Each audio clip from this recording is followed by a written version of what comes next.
Welcome to this Budget Basics module, Affordable Housing. The subject of affordable housing is complicated. Whether or not housing is affordable depends on many factors, including real estate development, tax policy, income-related issues like minimum wage laws, and more. And there are many potential and needed players to address affordable housing, including not only government, but also private and community partners, and many other sources of funding and support. But in this module, we're going to keep things simple. We will focus on the affordable housing situation in Greenville County and on the role of Greenville County Council in funding affordable housing. So let's start with a few key terms. Affordable housing is housing that costs 30% or less of the household's income. For example, if a household's annual income is $100,000, they can afford to spend up to $2,500 a month on housing. With an annual income of $30,000, they can afford up to $750 a month.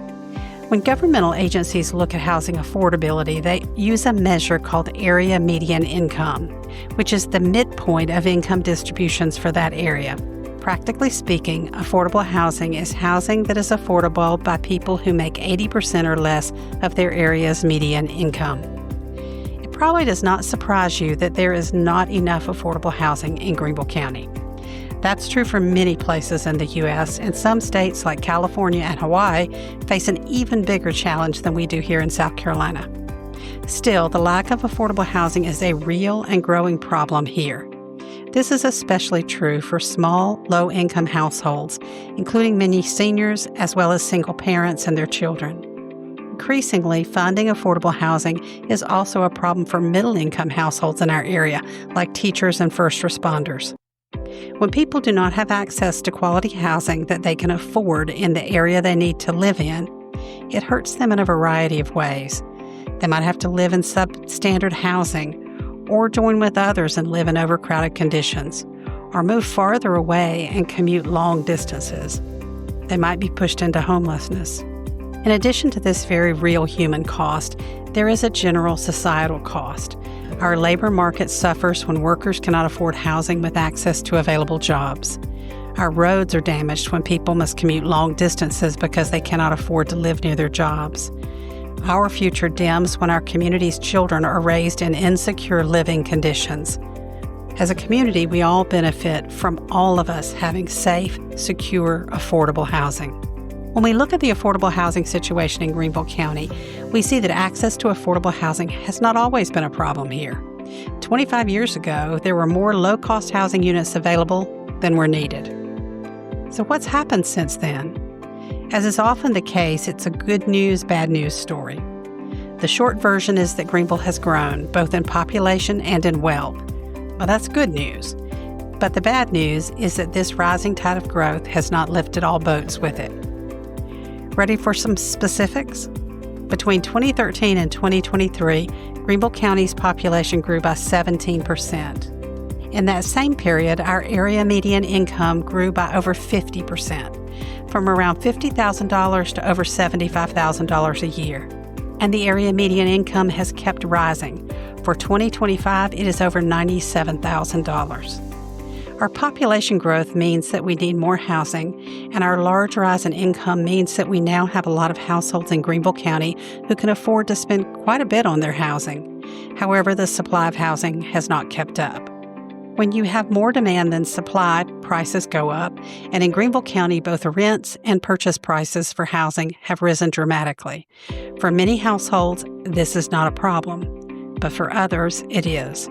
For example, many workers in the tourism industry, which brings Greenville County a lot of money, make less than $10 an hour.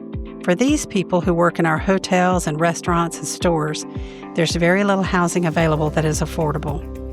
For middle-income workers, like teachers and first responders, finding affordable housing is challenging, and paths to home ownership are limited. We've seen this problem coming for a while. A 2018 study concluded that Greenville County, not including the city of Greenville, lacked around 9,400 affordable housing units for low-income households, and estimated we would need to add over 450 units each year just to keep pace with projected growth. That would give us a current gap of over 12,500 housing units in Greenville County, again, not including the city of Greenville. That study also concluded that Greenville County would need to provide over $8 million a year for each of the next 20 years to properly address affordable housing challenges. And at least one group believes that $10 million a year is needed to meet the challenge. How much has Greenville County been providing, and where does this money come from?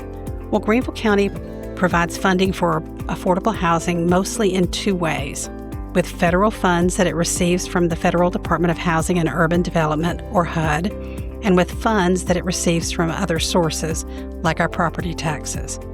In both cases, these funds are administered by the Greenville County Redevelopment Authority, or GCRA, which was created in 1974 to focus on local affordable housing and community development. GCRA typically receives around $4 million a year in federal HUD grants to administer within Greenville County. Assuming that $8 million a year is needed to address Greenville County's affordable housing problem, that leaves a funding gap of $4 million a year. For many years, Greenville County was moving towards closing that gap with county-level funding. In 2019, Greenville County Council committed to funding $1 million per year for 5 years for affordable housing. In 2023, Greenville County Council increased its commitment to fund affordable housing. They committed $2 million in county funds for fiscal year 2024 and $3 million for fiscal year 2025. However, in 2025, there was a shift in a different direction. The nearly final draft budget for fiscal year 2026 would have cut affordable housing funding from $3 million to only $1 million. While a last-minute amendment added $1 million back, that additional money can only be used for housing down payments for county employees. Such a highly limiting restriction can make it hard to use these funds, and in the budget for the 2026 fiscal year, only $1 million can be applied to affordable housing without restriction. Also, this reduction in county funding for affordable housing comes at a moment when the federal funds that the county has relied on might also dry up. Greenville County's need for affordable housing is real and growing. Addressing that need properly at the county level comes at a cost. Even if federal funding remains at its recent levels, the remaining gap might be $4 million a year, or $6 million, or another amount. And failing to address the need will result in other costs, the human ones experienced by people who are unable to secure safe and affordable housing, as well as the broader societal and economic costs all of us will bear. In this next year, Greenville County Council will be deciding on the budget for fiscal year 2027. And if you have an opinion about what you want this budget to look like, you'll have many opportunities to express it. As we've said in other modules, your voice is important, and it is especially effective when you group together with others to make it heard. Whatever your budget priorities are, we hope that you take the time and make the effort to advocate for them. This Budget Basics module was brought to you by the League of Women Voters of Greenville County.